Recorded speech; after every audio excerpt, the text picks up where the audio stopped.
Coucou, c'est magnifique, c'est carrément l'été.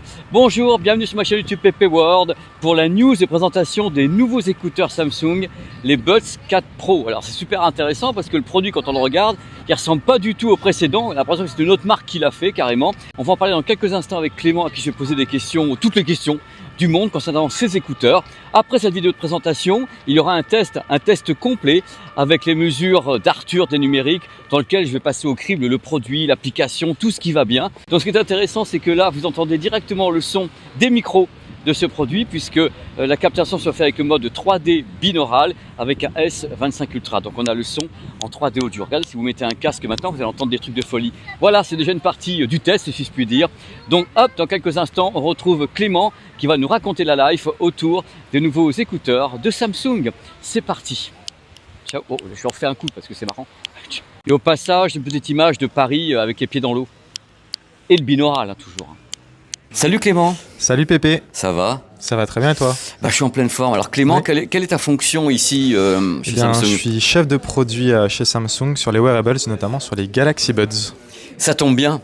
Et oui, ça tombe bien. Ça tombe bien parce que là, on est donc le 25 février et c'est le moment où on peut libérer une information. Exactement. Que les gens sachent, il y a toujours des embargos, des moments où on a les produits avant, une semaine avant, on est là et puis on peut pas leur dire, genre on peut pas. Et à un moment donné, on libère tout, on lâche tout. On va tout lâcher avec toi parce que le produit est assez attendu par les gens.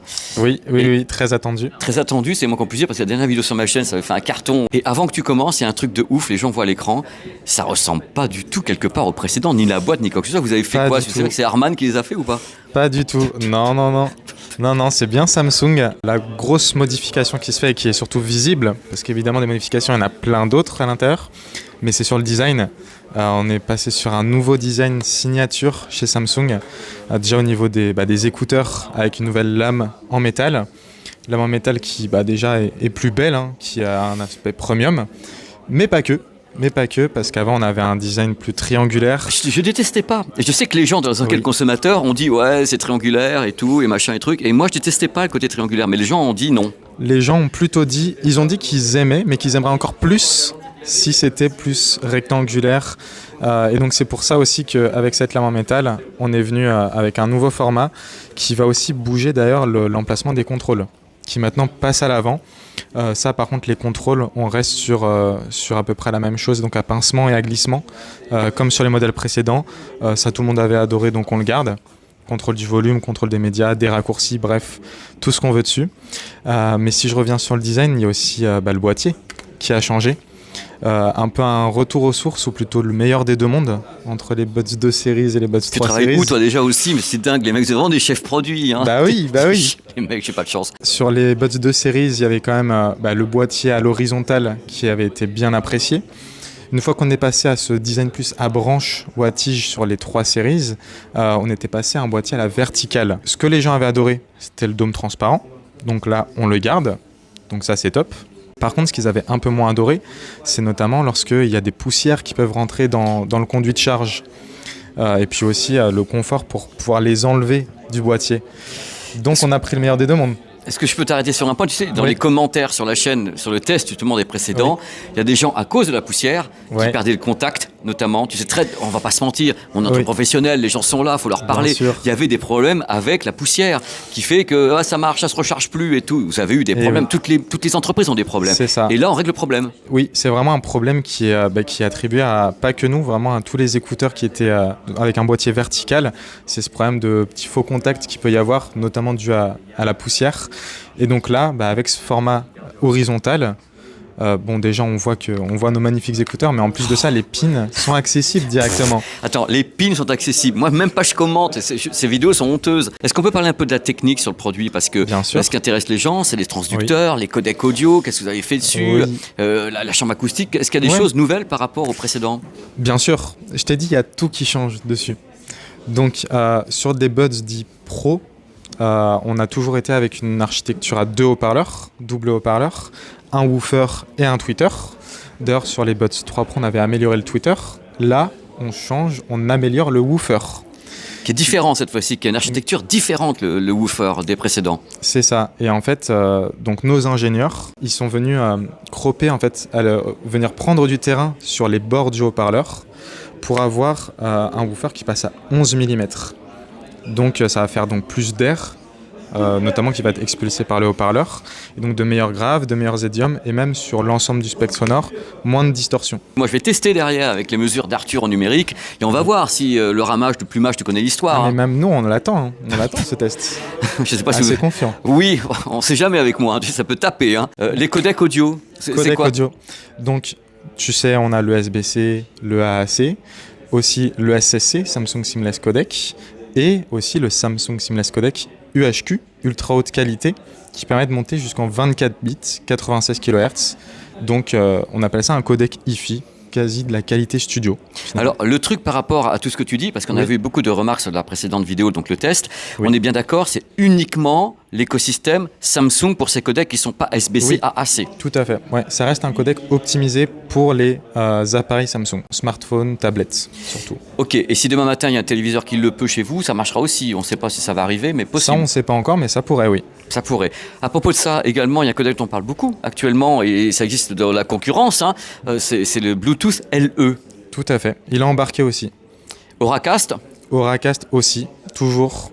Parce qu'il était sur le précédent. On rappelle par exemple une émission Auracast au Louvre, hop, ça c'est Auracast, et tous les écouteurs peuvent être connectés à cette émission, c'est-à-dire 15, 20, 30, 50, 100. Oui, exactement. Ça vient avec le fait aussi qu'on passe en Bluetooth 6.1. Alors, lorsqu'on va rester sur un smartphone Android, on aura toujours l'application Galaxy Wearable, ça ne changera pas.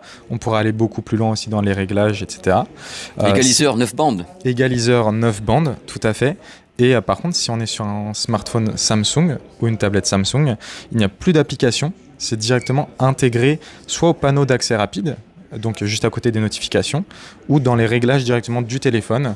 Ça fait partie des réglages directement, c'est intégré. Justement, magie du direct, on parlait de smartphone, et ça c'est le S26 Ultra. Tout à fait, exactement. Qui apparaîtra dans d'autres vidéos, justement, un produit qui est donc lancé également, qui est officialisé aujourd'hui le 25. En même temps, c'est notre duo hi-fi, comme on aime l'appeler, qui sort dès aujourd'hui. Il faut savoir que justement les codecs intégrés à ces écouteurs sont sur tous les S26, du début de gamme au haut de gamme. Exactement. Donc, y compris le codec que vous appelez hi-fi 24 bits 96 kHz qui vous appartient, mais d'avoir un son qui est quand même supérieur au codec classique. Je l'avais testé, c'est assez différent. Et la batterie, autonomie et tout ce qui va bien. L'autonomie, on est exactement sur les mêmes autonomies que sur les modèles précédents, donc 6 heures avec réduction de bruit et jusqu'à 26 heures avec le boîtier si on le rajoute. Mais sur la recharge, on est à 4 heures de recharge en 20 minutes. Et le prix, c'est le même que sur les précédents Exactement le même prix, donc on est sur 249 € pour ces Galaxy Buds 4 Pro. Et sachez bien sûr que si vous achetez un S26 Ultra, on vous les offre. Pas du tout, pas du tout. 2 S26 Ultra, on vous les offre? Absolument pas, non plus, toujours vous êtes pas. Pas commerçant quand même, hein, je veux dire, franchement. Ah non, on y tient à nos nouveaux Galaxy Buds. Eux aussi, les gens y tiennent. J'aimerais bien la voir quand ils dépensent 1690 € pour avoir ce produit. Clément, tu sais qu'il y a un truc important chez vous, chez Samsung. Il y a toujours l'intelligence artificielle. Vous en mettez partout, même quand il ne faut pas. Alors, qu'est-ce qui se passe avec ce produit? Tout à fait. C'est bien de... Non, mais c'est vrai. C'est vrai, on ne va pas se mentir. Donc là, si tu veux, quelque part, qu'est-ce que vous avez fait autour du produit pour la réduction de bruit et pour l'audio en général? En fait, on est passé à une technologie donc 2.0 sur ce qui s'appelle l'égaliseur intelligent et la réduction intelligente. Ça, c'est vraiment en fonction de la forme de l'oreille de l'utilisateur et aussi du port dans l'oreille, donc la façon dont l'écouteur va être dans l'oreille, notamment lorsque vous faites du sport par exemple, ou lorsque vous avez une activité qui fait que vos écouteurs vont légèrement bouger dans vos oreilles. Automatiquement, l'écouteur va analyser la forme de votre oreille et s'assurer qu'à la fois le son et la réduction de bruit soit optimale et que vous n'ayez pas cette sensation de tiens, j'ai perdu un peu en qualité audio ou alors j'ai perdu un peu en réduction de bruit. C'est en temps réel. C'est en temps réel, tout à fait.